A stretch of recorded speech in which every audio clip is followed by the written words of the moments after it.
welcome to another video. This time, different environment. Whoa, what happened?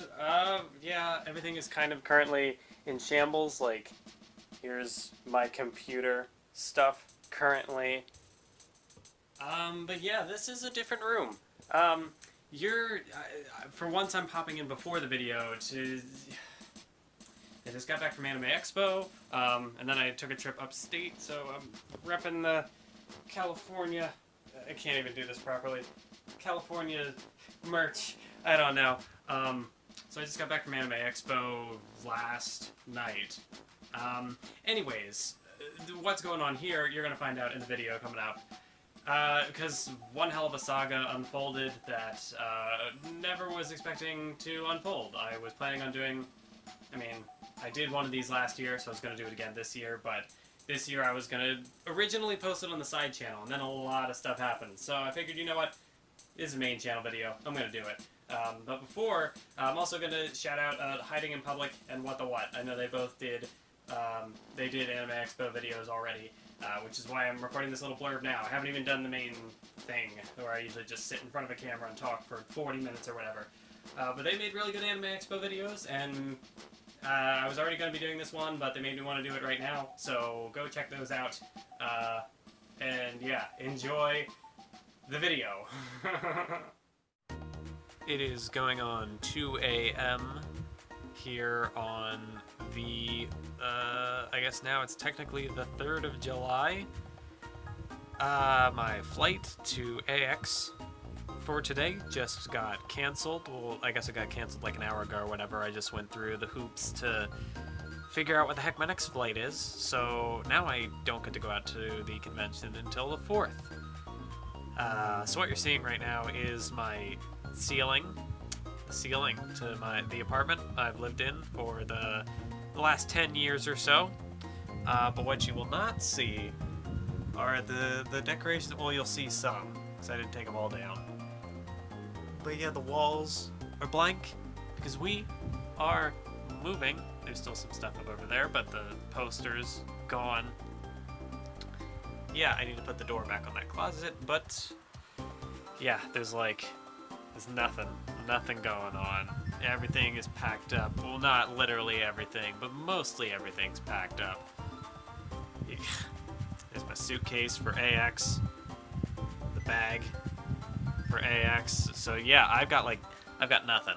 I've got an extra day to, I was gonna take this stuff over to the new apartment tomorrow morning. My flight was sometime in the afternoon, so then I was gonna leave to go to that flight. But now I cannot do that because my flight got canceled and rebooked. So I guess it'll give me a little more time to actually, do the YouTuber standard of what is it called? The house tour, vlog, whatever. I don't even know what I'll use this for, but I'll come up with something. You gotta have that artistic expression, suffering through pain, profiting off of pain. So yeah, we've got to do the obligatory one YouTuber, one phone camera. Technically, I still have internet. One bad internet reference that only a handful of people, more than a handful, but not many people will get. Some people will get it. Let's see what happens. Alright, what's up, YouTube? It's Mathwiz here with the house tour. Yeah, the new place. Today has been a day. It is 9:30 a.m. I should have checked the time. It might even be 10 at this point. I have no idea. This was supposed to happen at 8 o'clock. But things happened. Turns out that, somehow, situation that has never been presented to me before. I'm so used to having one apartment. Right now, when you're moving between two, you get the luxury of somehow within the span of an hour getting locked out of both apartments. Plus the flight cancellation, which has been put back till Thursday. So, yeah, today has been a day. It has been hell of a day. But, house tour, yeah. Rooms. Ceiling where water is not leaking through it. Ah, that's nice. Windows that are currently blocked to keep the heat out because, surprisingly enough, it's actually cooler in California right now, where I should be going soon if my flight hadn't been canceled and rebooked. Yeah, it's like humidity in Pennsylvania is not great, and I'm dying. But yeah, let's get to the house part. You know, fun thing about moving is sometimes you find stuff you didn't even remember you had. Glass chess, I never played chess, but it looks aesthetic, so you'll probably see it in the background of a future video just because it looks aesthetic. Anyway, we're going to the upstairs. Here's a room. Here's a room, a closet. Here's another room. More windows. Another closet. I'm not turning the light on because I don't care. Today has been a day. There's a bathroom. You know, it has bathroom things. And then here, well, here's a door to the attic. So there's stuff there. Here's all my stuff. Because this is my room. We got a curtain there. Other window does not have a curtain at the moment. I'm gonna put the glass chest down.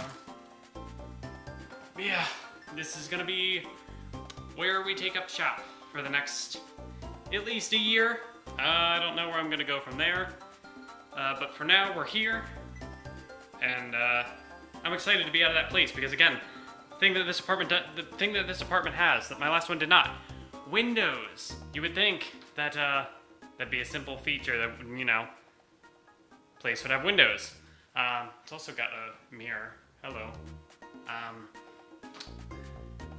But yeah, my last apartment had one window and one door, which may be a bit of a fire hazard. It was built in like some warehouse building or some shit. So, you know, not the greatest living environment in the world. Now you'd think with all the moving stuff, I might have some nicks or whatever. No, managed to cut my thumb taking out the trash last night. Nothing from moving boxes or anything, but taking out the trash, something I've done literally hundreds of times. Somehow managed to cut myself, but yeah. House, apartment. You're never gonna see these rooms again because I'm only ever gonna show you the inside of my room probably. Because that's where I'll do my videos and stuff. There you go. Alright, did not think I'd be making a part 3 to this little house situation. But a situation certainly just happened. It is currently 1 a.m. July 4th. My flight for AX that I got rebooked for leaves at 11, so in about 10 hours. I have to leave to get there. I'll be leaving at like 9 or whatever. Just this morning. Today's been a really long day. My flight got canceled at like midnight, so today started before today even started. So my flight got canceled, and then, you know, I got locked out of 2 apartments for a brief period, had to move stuff, so I was already exhausted. And now the ceiling for if you'd seen the One Piece Reverie video I made on the side channel, I made an update that the ceiling in my living room had leaked because something happened upstairs. Well, try that times like 1,000 because the living room, when I left the house at least, the living room seemed to be fine. But my sister's room pretty much got destroyed, like the roof. I don't even know what's gonna happen. The ceiling, like tiles were breaking. It seemed to be going through everything. It went into our bathroom. It started to flood my room. I don't know if they're gonna be able to shut off the water. I have no idea what even caused it. This is a mess. It's a big mess, and I gotta leave for AX soon. I just gotta try to sleep for 5 hours or whatever now, because it's already 1 a.m. I needed way more than 5 hours. I was trying to get at least a solid 8. Not happening. But I'll be able to rest at the con. I don't even know if I'll keep this whole unscripted rambly rant in, but that's what's going on. I just wanted to capture the raw emotion of whatever the heck this emotion is. Disappointment, frustration, overwhelmed. I don't know. Yeah. So I guess if we're still doing the whole time code, time whatever thing, it is now 1:37 on July 13th. Yes, July 13th, 1:37 a.m. It's late at night, but I got the inspiration to make this thing, so I'm gonna finish it. We're gonna talk about Anime Expo and stuff. You just saw the Hell Week, as I called it, because obviously the title of this video is Heaven and Hell, the Saga of Anime Expo, and really it's not even just the Saga of Anime Expo, it's the saga of everything that really led up to Anime Expo that week of, I was already, my family had already been planning to move apartments at some point. It's a whole complicated situation. So it just ended up happening that we got this place right here, that we were able to get this at the start of the month. And so I had already been planning to fly out to Anime Expo since, I don't know, last Anime Expo. This has been in the works for a while, at least as far as, planning it, and then I got all the tickets up. So, like, I had everything prepared way in advance before we had ever known we were going to be moving into this place. So, I had the luxury of packing for the convention while also packing for a switch of apartments. So that was fun. I had a solid week or so where I was just kind of getting prepared for both, and it was just waiting and preparing. So pretty much I had finished up the Monogatari openings video about like a week before Anime Expo. That was my project to keep me busy leading up to it. And I finished that like a week out. So I was like, So I had to, there was a lot of just like anxiety, just like waiting to get to Anime Expo, because I'd been waiting for it for pretty much the whole year since the previous Anime Expo had ended. So there was a lot of just anticipation, and then I was also moving places, so I was very busy, very stressed. It was a lot. Even before anything happened, you just saw all the parts of my flight getting delayed, or canceled technically, and then I had to rebook it. So I ended up going out a day late to the convention. Then I just couldn't get away. Sorry, I'm holding my pocket knife here. I don't know why. Nothing in this video is really like.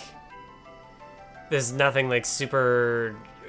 I don't know. It's all just kind of free form, and we're just going with what is right now. Because that's just the state of mind I'm in right now. I still haven't even fully unpacked. Really, the setup I have to record this video is almost going to be counterproductive, because I'm going to have to, like unhook up the mic and everything and actually like properly set up my computer. So I guess the whole one YouTuber, one phone camera gimmick, it is gone now. We've outgrew that stage of the video. But yeah, this camera angle's not super great either. I mean, I don't really know what I'm working with. I don't have much to work with at this point. I did set up Hisoka in the background. I've used some disc plates in my set in the past. I've had the Pikachu one before and the Sasuke one. So we got Hisoka back there for the moment. I don't even see, there's nothing, no real structure to this. It's just going, but I'll at least try to get back to the topic at hand, Anime Expo. Unfortunately, I don't have much in the way of travel footage. I wasn't able to get any cool shots on the plane this year, because, I mean, I did get, my very first flight, my, like, connecting flight to Philadelphia, I managed to get a window seat, but there wasn't really, like, there wasn't really much to do, because, like, I know, it's just, I mean, like, last year I got, like, the part of me, like, departing California, and it was all cool, but yeah, I don't know, there's, like, I had a couple of pictures, but not really much to do in that one flight that I had the window seat, and everything else I had a middle seat, so this year, as far as, like, flights were concerned, you know, I was better off last year than I was this year. Last year I flew Southwest. This year I was American Airlines. Yeah, I might not want to do them again because it wasn't. I mean, like, you know, some of it wasn't their fault. Like, it was just weather. When I was trying to get out of San Francisco, which is when I had gone upstate after Anime Expo in Los Angeles, my flight got delayed like 4 hours because of rain in Philadelphia. So that wasn't really on them, but I don't know if I'm a particular fan of how they handled it. I don't know. I don't have anything else to compare it on, but it's bad mojo. Like, I had really bad luck this time around, so I'm gonna not fly that airline again because I don't know. I'm not much of a superstitious person, but you know, sometimes you just get a bad feeling, and it's like, not really feeling it. I'm not gonna pursue that again. Then again, to get away from the tangents and get back to Anime Expo. So you saw Hell Week, the build up to it. So finally, I was able to get out of, you know, I was able to finally fly. There was a moment when, on the 4th of July, when I was getting ready to fly out, for whatever reason, the flight had, like, we were getting ready to depart, like, we were on the runway or whatever, and we were stopped for a bit, because I guess there was, like, some weather coming in, and there was a moment where I was like, please, no, please don't cancel or delay this flight, I just want to get to California. But thankfully, they did reroute us, and we were able to take off. So there was a point where I didn't think I was gonna even make it to Anime Expo this year, because after the flight getting postponed the one day, or getting, you know, pushed back a day, and that wouldn't have been very good. You know, I'll talk a little bit more about overall how I felt after I do my quick recap of the con. I mean, I've already been BSing for 10 minutes or whatever up to this point, so maybe recording this at like 1:30 at night wasn't such a good idea. We're going on like 2 a.m. now. Maybe this wasn't a good call, because I'm not exactly focused, but we're gonna keep trucking through anyway.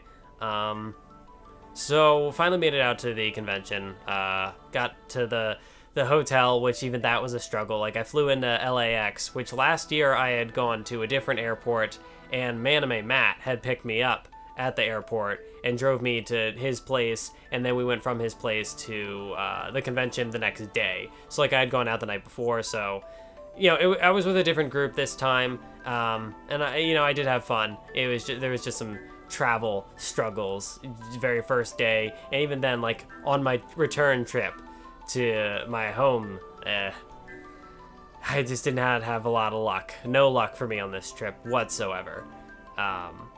But so I got into LAX, and common sense would have just said, get an Uber from the airport to the hotel. But because that's the common sense thing to do, I didn't think of it.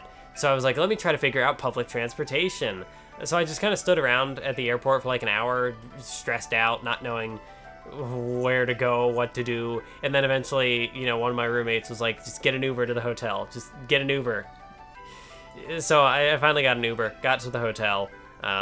This hotel was just interesting. I don't even remember the name of the hotel anymore. If I remember, I'll put it on screen. But it was a strange hotel. I haven't been to many hotels, so I don't really have much to compare on, but obviously it's downtown LA, so there's a lot of traffic, people traffic, that they gotta try to cram in there. So it was 70 floors, and the elevator situation was interesting, because like you had to get in the elevator on the first floor, and it would take you up to the 70th floor, where then it was like a floor of elevators, and they were all like staggered, like some would take you to various floors in the hotel.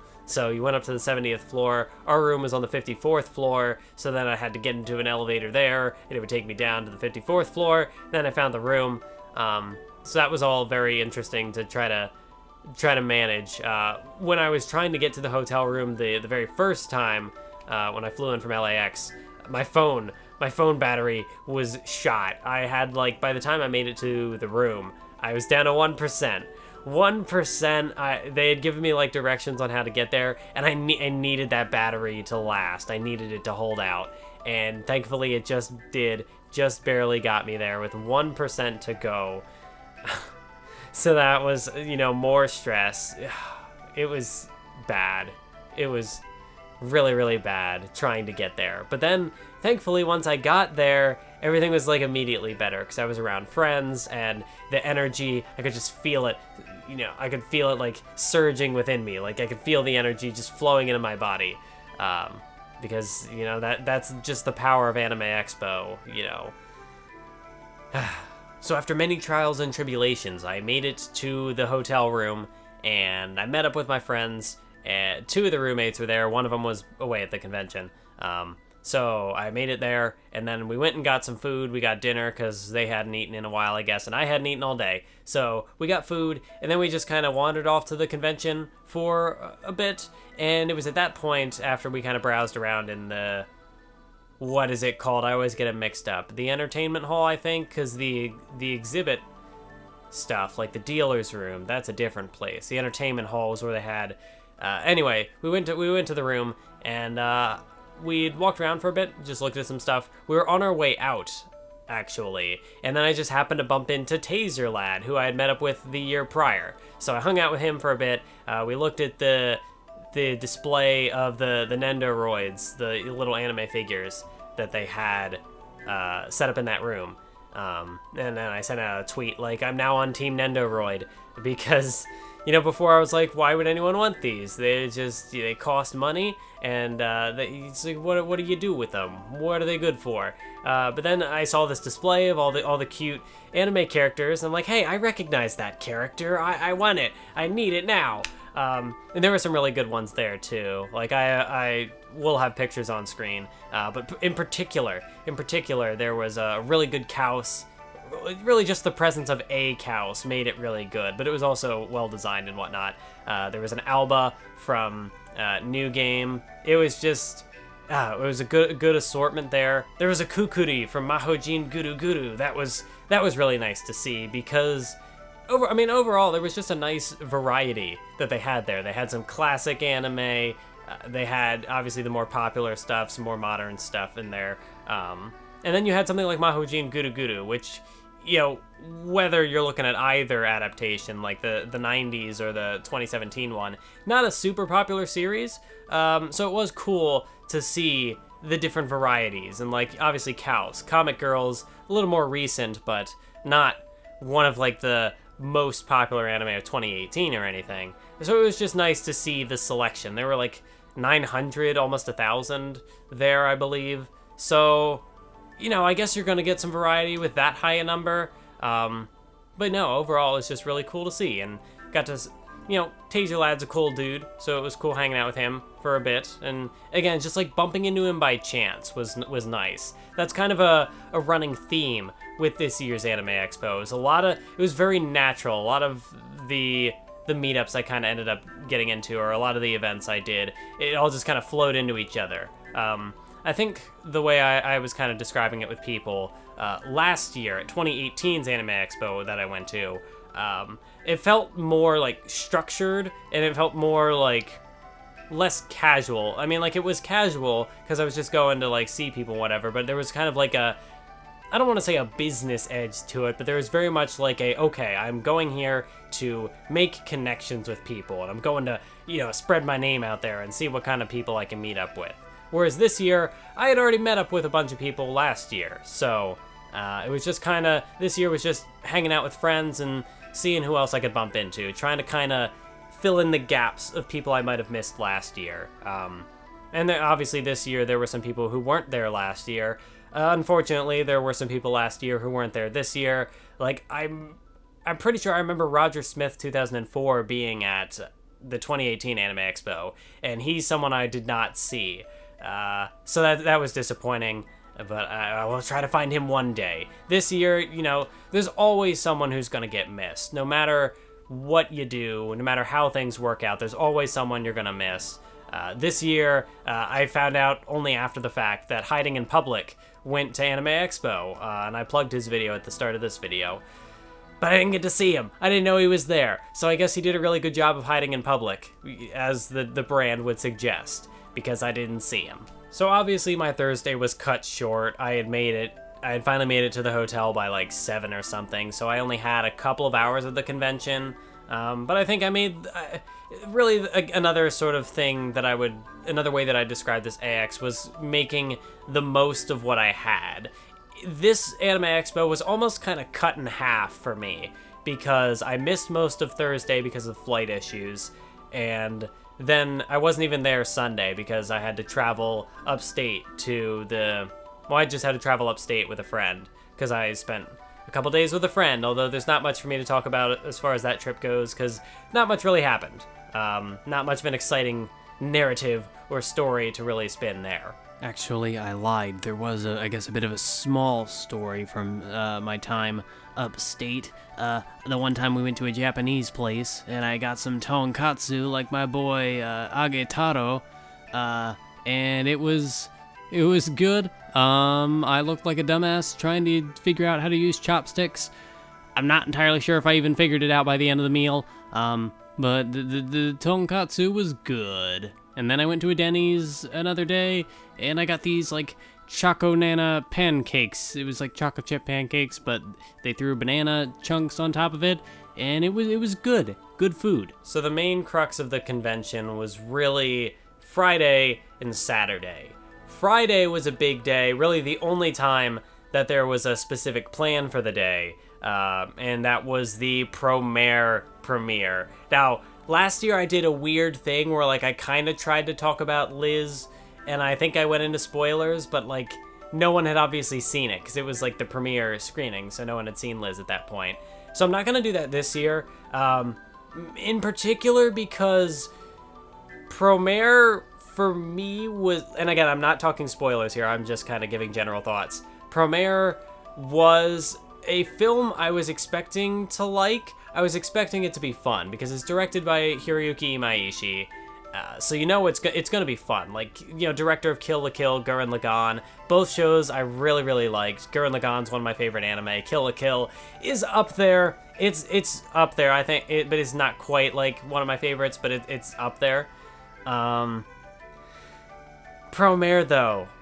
Promare, like, ever since I've seen it, like, I don't think a day has gone by where I haven't, like, had to just take a moment to just process the fact that Promare exists. It was so good.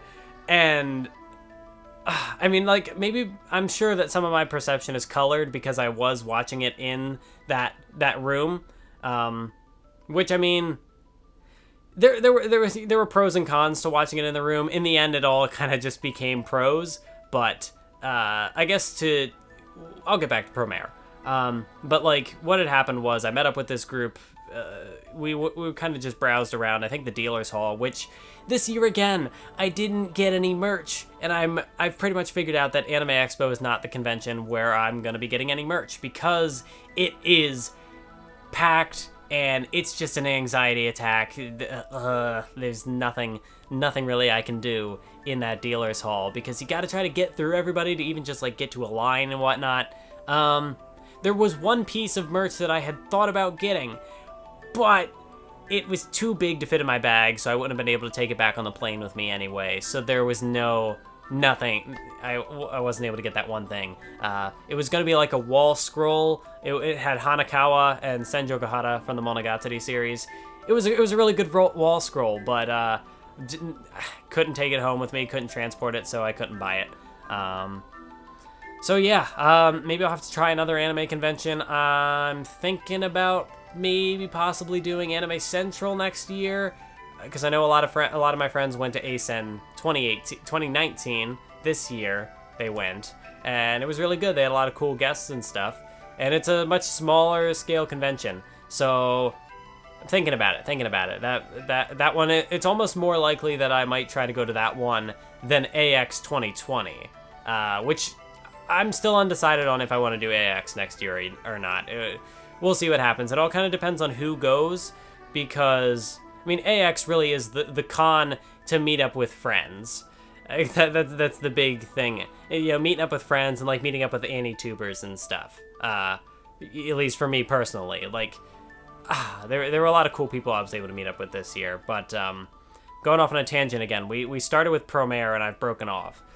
Anyways, so that we hung out in the dealer's hall for a bit. Able to meet up with another person. I can mention this person in particular. Like, I don't know if I mention my other two friends. Like, I don't know, Rose and Jolene. I'll link their Twitters somewhere. I don't know. But then we met up with Elijah, who is known as Caffeinated Telescopes on YouTube. Makes really good videos. Check out their content. It's great. But we met up with Elijah, and then from there we went to at some point we were like making our way there. We got lunch and we were making our way to the line, and then we found another group of people, which again is more anti-Twitter people. So it's like I don't know. Like I can link anti-Twitter people, but I don't know. It's not the same. It's not the same as like linking an anti-tuber, because I can like link to a YouTube channel. You can check out content and stuff, but like with Twitter, you can check out tweets and retweets. I don't know. I don't know. I'm thinking more about this more than I even had to. If I was more mentally aware at this point, if it wasn't so late at night, I probably would have found a way to sneak around it. And I just keep going. I keep digging the hole further. How much more can I drag this tangent on for? Anyway, so we met up with this group. There were about... Okay, Zaria and Lachlan had not joined up with us yet. So at this point, I think there was a group of like 8 of us. 1, 2, 3, 4, 8 or 7 or 6. I don't know. It was a number. There was a number of us there, and we had determined we were going to get in line like 2.5 hours before the panel, because we had heard that it wasn't going to be. They weren't clearing out the room beforehand. And this is when things, because you know AX is line con, as everybody is saying. So we got there. It was before 2:30. It was sometime between 2 and 2:30. Panel was scheduled to go at 5. But before the Promare screening was a JoJo's Bizarre Adventure panel, which started, I think, at 3, or was it 3:30? It was one of the two. So we basically had to get in line for the JoJo panel to get in line for the Promare thing. So we were outside for a while. At first, there was like a line to get into the line, and it was out in the sun, so everything was super hot, and it was not a great situation. But then we made it into the shade, where they just like crammed everybody in there. They packed them in like sardines, to the point where like the lines were just kind of like fusing into each other, because you couldn't tell what you were supposed to be standing on, like what direction your line was gonna go. You couldn't even really tell like what line you were a part of. And then they started sending people into the room for the JoJo panel, and everybody was all out of sorts because of how the lines like merged. People couldn't even tell which way they were gonna go, because they were like crisscrossing the lines as how they would normally do, when assuming there was even space to make that work.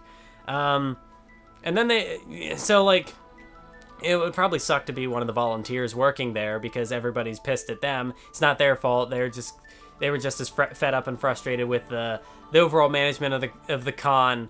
They were just as fed up as the people going there. So they had to kind of like figure it out on the fly and they had to call an audible. And so like instead of, they stopped crisscrossing the lines, and at some point they just said, okay, stop. We're going to turn you all to face the entrance, and then we're going to send you all in like, one line at a time. And that made things smoother, but it was just a struggle.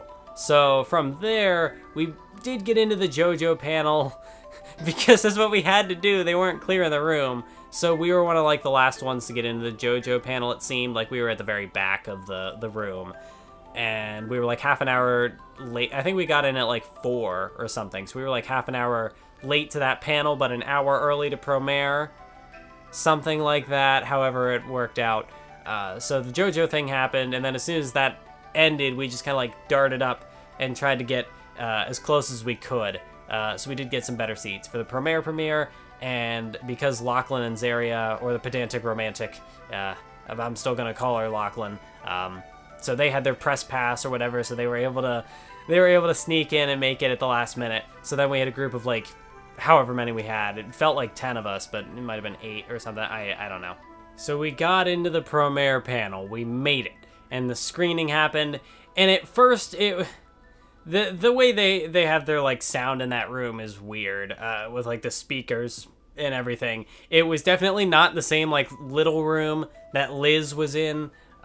This one was actually one of the big halls.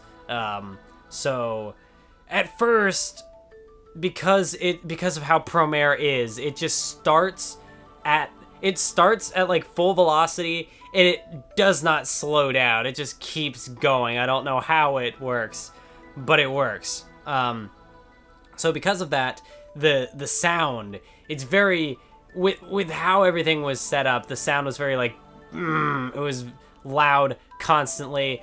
There was like a point where like, I don't know, just like all the like the sound effects, like the explosions or whatever that goes down, it was like drowning out the music and stuff. Eventually, you know, once the ears adjusted to it, it wasn't so bad. But at first, it was just like, wow, this is a lot to process. But overall, the Promare screening ended up being probably the highlight of the con, one of the highlights of the con. Man, like I thought it was gonna be, when it had started, I thought it was. I had my worries, I had my concerns, not even necessarily for the film, but just because of the environment and because of the type of film it was. It's an Imaishi film, so it's not Liz and the Bluebird, you know, a very obvious statement. Obvious statement is obvious, but like with Liz, it's a very quiet film. You had to really soak it in, so the audience wasn't super like blah, like wasn't very animated. They just kind of, you know, you had to take that film in. But with Promare, it's a film that you're gonna react to. It's a very loud film. Audience was very loud, and it seemed like that was gonna be maybe with how, I don't know. It seemed like it was gonna be an issue at first, but very quickly with just how good Promare is, it enhanced the experience, which I guess is like that's the dichotomy of the audience. It's like, depending on how into the film you can get, I don't know, I don't know what I'm even trying to say, but like, I don't know, a live audience could potentially make a film better or worse, or just anything you're screening, I don't know. But with Promare, it was great. It was great. Yeah, everybody was into it. Funny things happened. People were laughing. People were cheering. There's a particular scene. There's a particular scene where everybody just like exploded. Like, it was, oh my god, it was so much fun.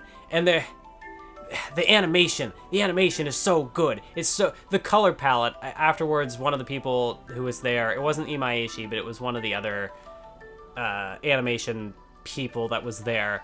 They kind of described it as the color palette is just kind of everything, and that's a pretty accurate description. The color palette, you know, maybe someone will be put off by it because it is just a lot of color, and like the way that they use fire, it's like a pink and like a teal, like a greenish color, which is like not what you think fire would be, and it's an interesting like clash of the way all the colors like clash, and like you can even just look at like a lineup of the character designs. Speaking of that though, got a little bit of a, I'm gonna hold it up to the camera. Got a little bit of Promare swag. That's really this is the merch I got at the con. I got a trigger dollar.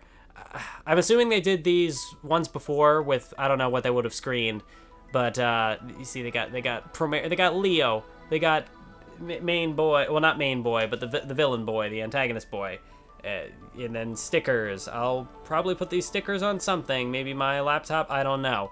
But that's my highlights from Promare. I almost forgot to include them in the video, which would have been bad. And as I was gonna say, the animation, there's one cut in particular of animation where it pulls out like all black and white Mob Psycho style, and it's like, wow, this looks really great. And then it keeps panning out, and there's a bunch of stuff happening, and it's like, wow, this is really good. And then it just keeps going. It just keeps going. The cut doesn't stop. And it was like mind-blowing.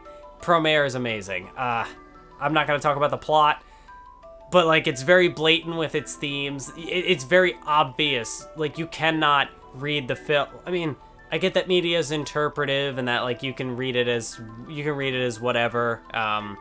But with this particular film, it's blatantly obvious what the subject matter is, and I love it for that because it's a very Imaishi film. It's very much in that style, and that's just like Gurren Lagann. It is not exactly. I don't think it's exactly subtle with what it tries to talk about. Kill la Kill definitely is very blatant with the whole like theme of clothing and stuff. That's everything that Kill la Kill covers. So like Promare, it is very much still in that same vein where everything is very in your face and it's a very hype, very action film. And so it's amazing. I love it. It might be my favorite anime film. It might be, cause like, I don't know, competition would be like Liz and the Bluebird, which totally different style of film, but Liz did not hit me as hard as Promare has hit me. And like all the fan art that is, I mean, there's been fan art before the screening happened, but especially like after the screening, my timeline has just exploded with Promare fan art. And that is not a complaint. That is not a complaint at all. Keep the fan art coming. It's amazing. Promare is so good. Watch it when it comes out in the US in September at least. I don't know what that'll be anywhere else. But if you get a chance to see this film, whether it's like in theaters, which I'd recommend if that's an option that you will have. If not, whenever the torrents come out or whatever, the Blu-rays and whatever, watch this film. Watch Promare. It's so good. It's so good. I want everybody to see it. I want everybody to love it. Oh my god, it's so good. It's so good. So then after the Promare hype, which just was like a wave, it's just everybody after the film was just like, everyone was blown away. It was so good. So then after that, we went to, I think, we eventually made our way down to the Yard House, and we got food there, and that there was a table of definitely like 10 of us or something, and that was fun. Just hanging out with some friends, getting some food, and again, it was one of those like just natural segues. Like we just kind of went from the Promare thing was the only plan for the day that happened, and then from there we moved on to just do other stuff, and then went back to the hotel, and that was day 2. Although for me it was, as far as like complete days, it was day 1. So that was Friday. So then we had Saturday, which would have been, I kind of crushed up this poster, which probably wasn't smart. But the Sound Euphonium, Hibike Euphonium, Our Promise Brand New Day? Yes, I got the title right. It's a really weird, I don't know how I feel about that title. It's like double subheading, I don't know. But yes, the UFO film, the sequel to, well, I guess the sequel to the second season of the TV series, but it like works in tandem with Liz. Again, I'm not gonna spoil the plot of this one, but it wasn't Liz. Liz was special. Liz was peak euphonium. Like the series will not get better than Liz and the Bluebird. It's just not happening. When you have Naoko Yamada and Kensuke Ushio working together, that power duo, not happening. You can't top that. But as far as the series itself is concerned, as far as Hibike Euphonium is concerned, it was good continuation on UFO. Characters were fun, getting to see the first years. I mean, every AniTuber under the sun who was able to get sponsored by 11 Arts, they gave their reviews of it already, so I don't need to spend too much time on it, but it was good. I thought that the one main sort of, I guess, like potential detriment, especially for the Kumire shippers, was the stuff with Shu. I thought, from how they were talking about it, I thought it was going to be like a driving force of the film. Like the main thing is like it's Kumiko and Shu, but that's not really what it was. It was just kind of an aspect of the film, and there was a lot of focus on the new first years, and again, like continuing on that the multi-year dynamic, the third years, the second years, and all that stuff, the evolving dynamic of the band. It was a good film. It was good UFO. So, I mean, like I said, Liz was special. It wasn't, this particular film wasn't as that, but it was good. It was good HBK Euphonium. So it was basically, I give it about the same rating as I gave the TV series. I enjoyed it. But since I spent so much time talking about Liz, there is a part where they do play the solo.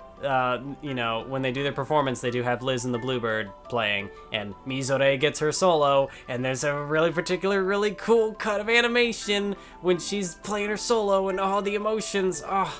It was so good.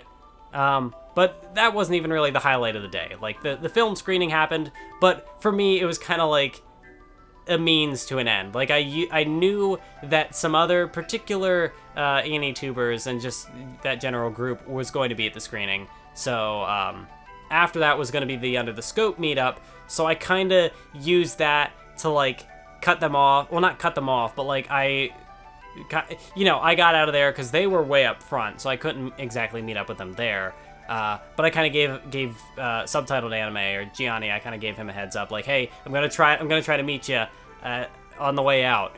And so I did find them. I was being very cheeky with what I was wearing that day, because I wore a Miami Heat shirt, because I know that Johnny is very avid Miami Heat fan. So I kind of did that just for him. So I did find up. I found. He was there, and Jack from Under the Scope was there. Mr. Nice Guy was there, and so that was cool to kind of talk with them a bit, because I had just participated in the AniTuber anthology, so that had kind of given me a little more of last year I had seen Mr. Nice Guy was there. I think I actually saw him at the Liz screening, and I had seen Johnny at the Liz screening as well, Subtitled Anime. But I didn't really get to, like, talk to them because they kind of darted out and went off to do their own thing. I didn't really get to talk to them there. So it was nice to actually talk to it was nice to talk to them and actually, like, properly meet them and stuff. So that was cool. And, Jack was nice. I didn't talk to him for very long, but I did get to talk to some people. And then the Under the Scope meetup kind of ended up morphing over into the Cartoon Cypher meetup, because Eric and Abi from the Cartoon Cypher, they were doing a thing, and so I don't even remember how much time passed in between. That's just kind of where I ended up being, and some of my friends gradually made their way over there to the Under the Scope meetup, or they made their way to the Cartoon Cypher meetup, and we just kind of, like, connected along the way. So, yeah, then I got to talk to Eric and Abi for a bit, and that was cool. I think that was around the time where I also got to talk to Isla McTeer, the YouTuber. So that was neat. I got to meet up with a lot of people who I either was unable to meet up with last year, because, like, last year, or just in general, I know that Eric in particular, he does a lot of cosplay stuff, and so for the 2018 AX, I wasn't able to ever run into him or Abi because they just seem like busy people. And, that's just sometimes how it happens.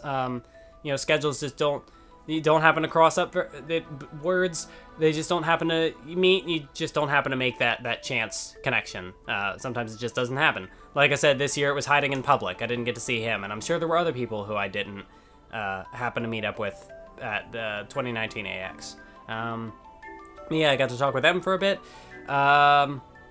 If there's anyone else who I happened to also meet up with in about this time, I apologize for not mentioning you. So then from there, we went, and I think I ended up I was back with Elijah again. Spent a lot of time with Elijah at the con, and that was fun. Elijah's cool. Check out Caffeinated check out Caffeinated Telescopes on YouTube and subscribe. The videos are good.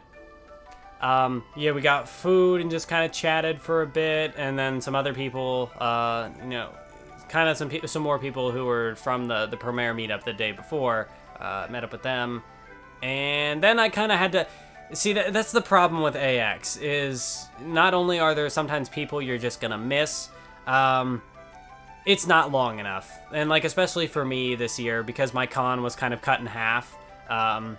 did not get to spend enough time with enough people. That's just a struggle because it's kind of like going from place to place, going from meetup to meetup. So even if I did get to meet people and kind of chat with them briefly, there weren't many people who I actually spent like a majority of my time at the con with, other than like my roommates and Elijah. Like that was kind of the core, where like both Friday and Saturday I kind of spent like a decent chunk of time with them. So that is unfortunate. It's kind of why I do want to try to, like if I don't go back to AX next year, I do want to try to go to another convention where I know that there will be more people. Really, that's the only reason I go to conventions, is because friends will be there. And that's just the magic of AX. Is I've heard different people describe it in kind of similar but different ways.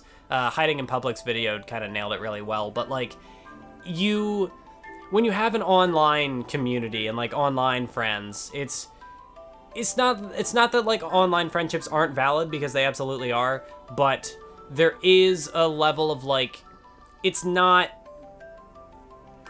like you don't really feel it in the same way that you do as the physical connection would. Like, I don't know, it's like it's not as tangible. But when you actually like meet these people in person at the con, then it really does feel like you are part of a close-knit community, and that you really have this tight group of friends that you all have the same interests and whatnot, and you're like all in the same place. But again, because it's a convention, it's short-lived. It only goes on for so long. The magic doesn't last. So at that point, I had to make a choice. It's like, do I want to go and do karaoke with this group, which like I really did want to like. I don't know, karaoke sounds kind of intimidating, but also like a lot of fun. So I really did want to go to that, but I decided no, there were some people I hadn't met up with yet, so I decided I was gonna go try the AniTuber meetup. So I did end up going there, which like it had like moved. Last year's AniTuber meetup was, this year's, I don't know exactly how well organized it was. Like, I think it managed to work out for all the people who were super interested in going. But for me, like, I don't know, by the time the AniTuber meetup had happened, I had already kind of met up with a lot of the people that I wanted to. So I wasn't super, like, motivated to go there. It wasn't like last year where I knew mostly nobody. And so that was the easiest way for me to find people. This year, I had already found people. But I did end up going to the AniTuber meetup anyway, which was organized by What the What and, like, his group of people. I forget exactly who all was behind it. But so I did go there, and because, Kraftsdorf was going to be there, and I wanted to at least say hi to him, because this was one of the instances where, like, our schedules didn't particularly align for this convention. This was really the only time I was able to go over and say hi to Kraftsdorf, because I knew he'd be there. Talked to What the What for a bit, and some of the other people that were there. And Super Eyepatch Wolf did show up. He was there, and I got a picture with Eyepatch Wolf and Kraftsdorf. So there's one for the Nen Show podcast. Shonen YouTube for the win. We're there. So yeah, that was neat. John Eyepatch Wolf, he's a super down-to-earth guy. He's like one of the upper echelon in the power, the number scaling, the subscriber power scaling. But he's a super down-to-earth guy, super chill. Yeah, because in my tweet I said he's a super chill dude, and someone's like, Super Eyepatch Wolf? More like super chill dude. But yeah, he's cool. He's cool. It was. I didn't get a chat for very long. It was more like Kraftsdorf talked to him a lot. But that's my fault for not being good at like jumping into conversations and stuff. And also, it was a lot of people were there too. So it ended up kind of turning into like a round table thing. Everybody was just like talking to everybody. But yeah, that was neat. I did get to finally. I had an ongoing arc of like trying to make it to Eyepatch Wolf and meet him, and it just hadn't worked. Like last year, I didn't end up going to his panel because I think I'd been like, I wonder if it was in conflict with like the Liz thing. Like I had gone to Liz, and then I'd like done something with another group.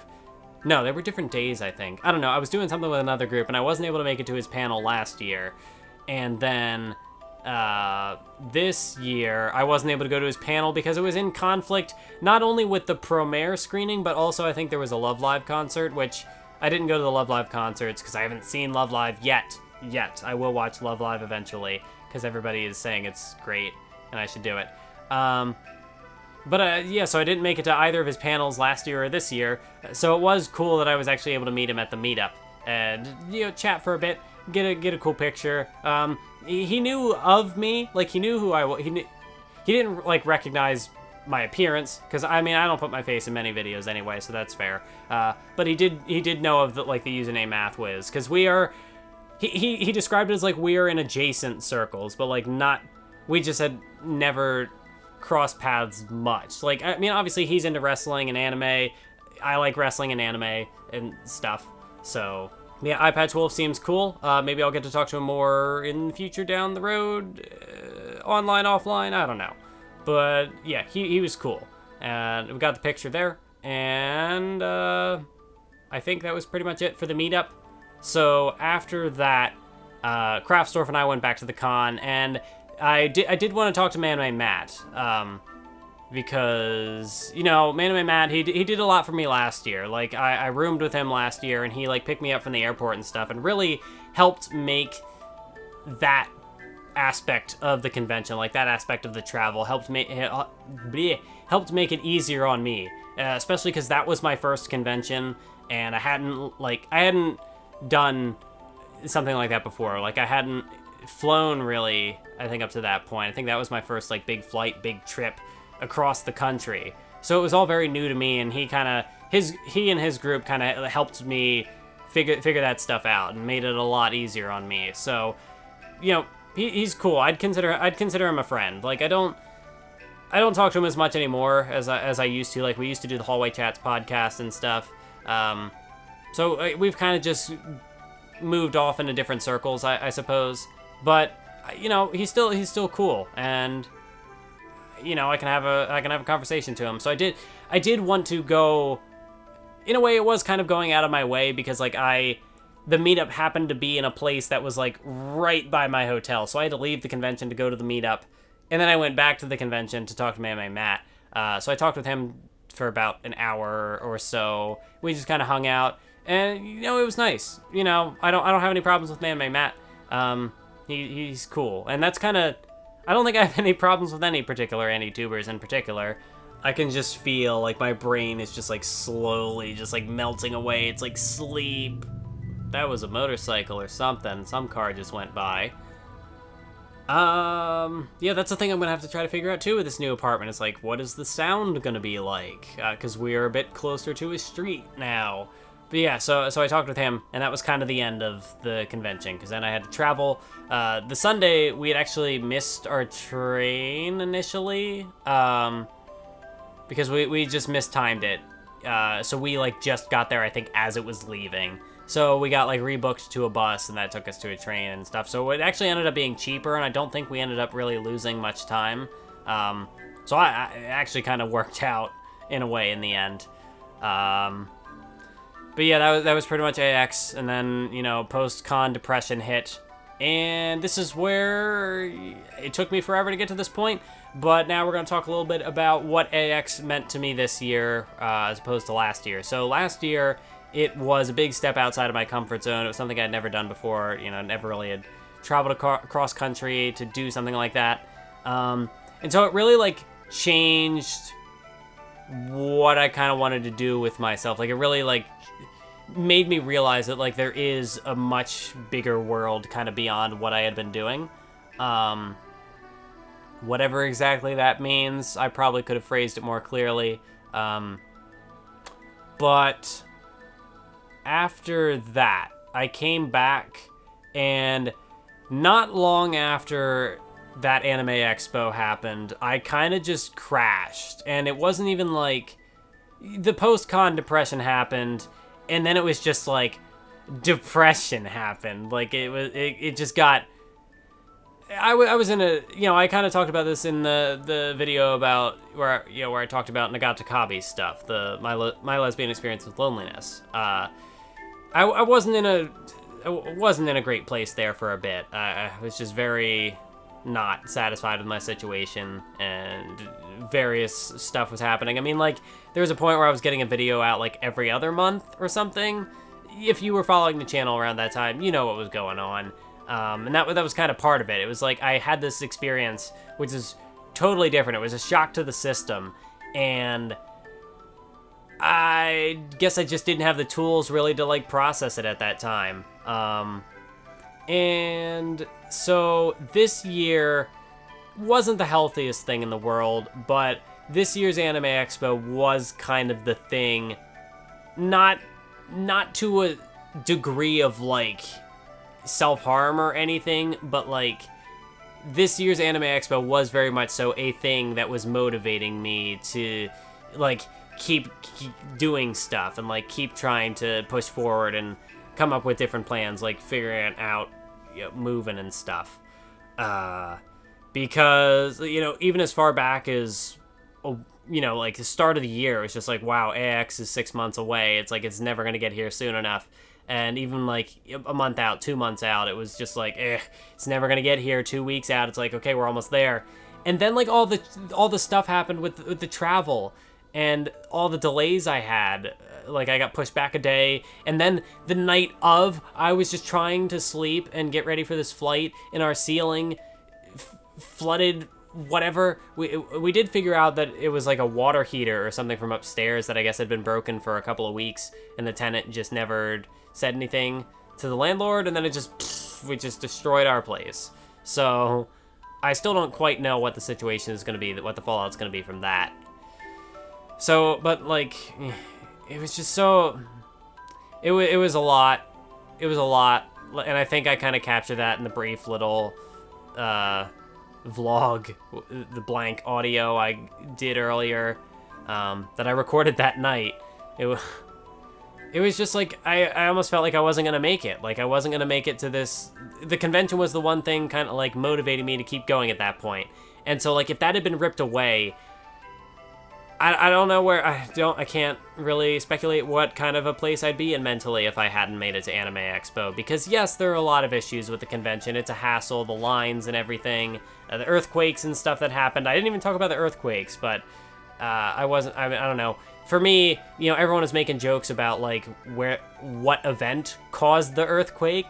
Because, you know, like, oh, if you were at the Love Live concert, then, oh, it was Love Live. When Craft Store, if it was right after the Super Eye Patch Wolf panel. So it was the earthquake heralded our meeting. It was very shonen. For me and my group, it was Promare. Promare was so good that the earthquake waited until after the films had screened. It was a earth-shaking film. So, you know, like, the earthquakes and stuff happened. And it very much like a fire hazard, this convention, with all the lines and whatnot, how they pack everybody in. It's not great. But even then, it is one of the only places where I can meet up with so many people like that and really feel like I am part of this broader, bigger community. And it's not that I don't have friends more, like, in the area, because I do have a couple at least. But it's not the same as, like, going to this convention where, you know, you have these people who have these very like-minded interests. You know, and especially, like, in the case of Anime YouTube, where not only are you a fan of anime, you know, all these people are fans of anime, but they also are, you know, that interested to the point where, like, they are also creating stuff. And so it is a very, you know, a group of a bunch of like-minded people, like-minded individuals from all over the place, all convening in this one spot. And so, like, one of the sad tweets I had made afterwards is like, no, everyone's all far away again. No. But, you know, it does lend more of a physicality, a more sense of, like, realness to the more. It's not that it's like an imagined community, or is it maybe? Is that maybe the correct description I'm looking for? I don't know. Talking to someone on Twitter, and, you know, even if you do, like, voice calls and stuff with them on Discord or Skype or whatever, like, it's not quite the same as, like, actually meeting them in person. And so that's Anime Expo. It's, you know, with all the hassles you go through anyway, would I still go again? Like, would I like to go again? Yes, absolutely. even if I'm not entirely sure if I will go back next year, it's still up in the air. Like, it's not a definite no, but because it's special. It's special. Like, What the What's video captured it really well. Like, you go through all of these hassles, you jump through all these hoops, because it's going to be worth it. You're going to find people and you're going to have experiences that you're not gonna forget. You're gonna have a good time, and that's how it was. And so I want to be different this year. I don't want to do what I did last year, because what I did last year was unhealthy.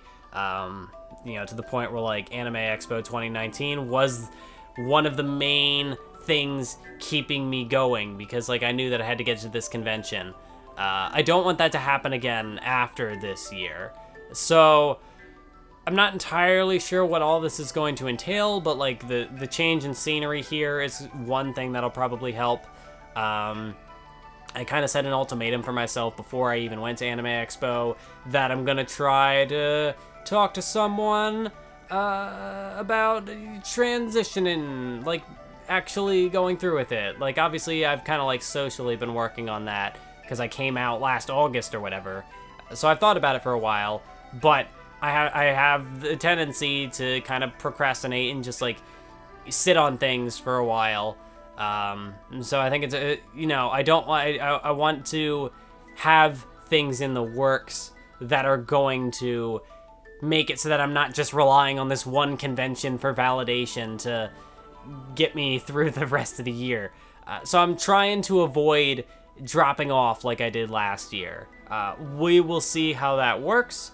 We'll see if the stuff that I come up with, or the stuff that I'm already kind of working on, we'll see if that will solve things, and that'll carry me through. And on top of that, I definitely want to try to stay in better contact with some of the people that I met up with. It's not going to work with everybody, because I did meet up with quite a few people, and, like, trying to keep in contact with all of them, and with how busy some of these people are, it's going to be a struggle. But I do want to try to at least keep in touch with some of the people I met up with, and like, I don't know, I just feel differently about this convention. Like, it meant something different to me. And, like, of course, a part of that, which I did kind of talk about in a tweet, was a fact that last year I hadn't come out yet as trans. Unfortunately, I don't have the trans flag hanging up. Hang on, I have it right here where I can grab it. Still gonna make a cameo. I will hang it up probably on this wall about in this space. So if I ever do a live action footage in this spot again, it'll make its cameo. It's not going anywhere. I just don't have it set up yet.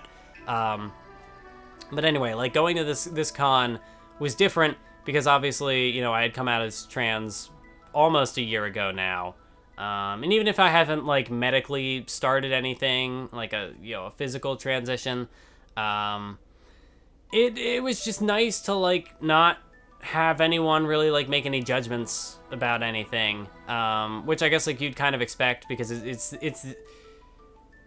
the particular group I was with. Like, they knew stuff, and I don't know, in some ways, like, that applies to them as well, depending on who the person was.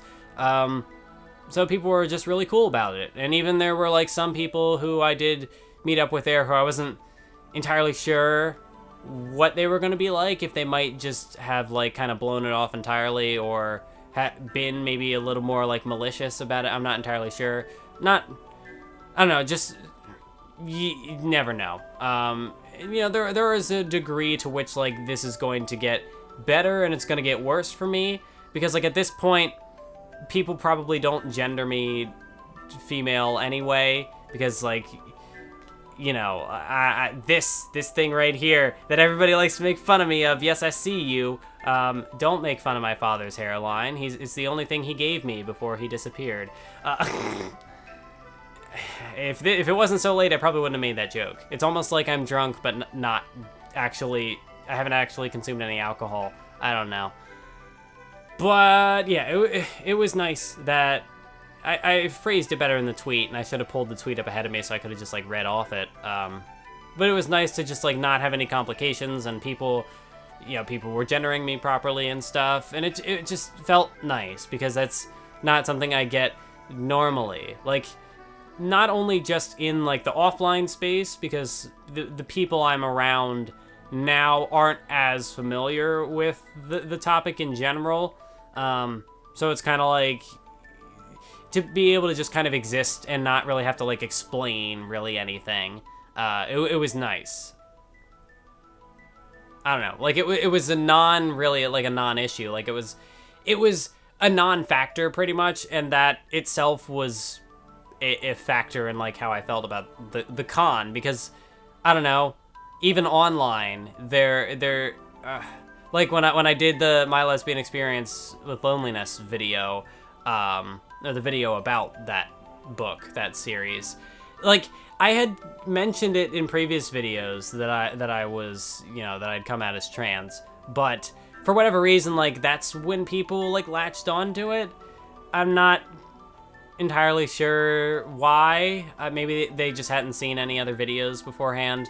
But even like not on that, like there are people who just like get it wrong, who just kind of, maybe they don't know, and so they gender me as he, or I don't know, people obviously being actively malicious about it, because of course it's the YouTube comments. That's gonna happen. The YouTube comments are a cesspool, especially definitely once videos get beyond a certain level of views, the comments become just not worth even going into.